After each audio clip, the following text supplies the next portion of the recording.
Do you get confused between Nang and Hoi? Let us talk more about Nang and Hoi.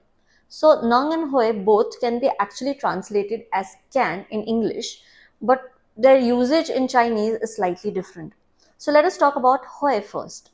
Hoi, though, is translated as can, but it actually talks about your abilities, your skills that you have mastered or that you have learned. For example, if I want to say, I can speak Chinese, in Chinese, I am going to use Hoi. So the sentence will be, वो होए show चुंगन.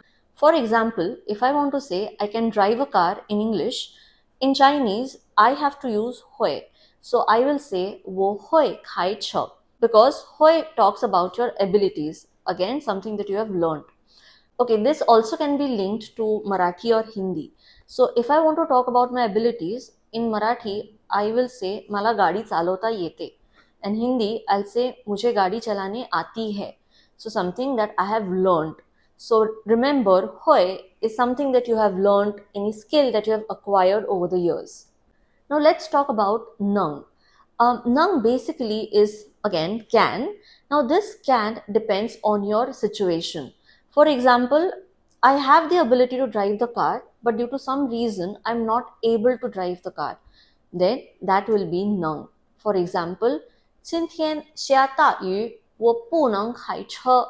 That means today it rained heavily and I cannot drive a car. That is nung. Now this also can be linked to Marathi and Hindi, which would be मला गाड़ी मी आज गाड़ी चालवू शकणार नाही और मैं आज गाड़ी चला नहीं पाऊंगी. So when I say these two sentences, I'm talking about my situation or my situation not letting me do something. So this is nung.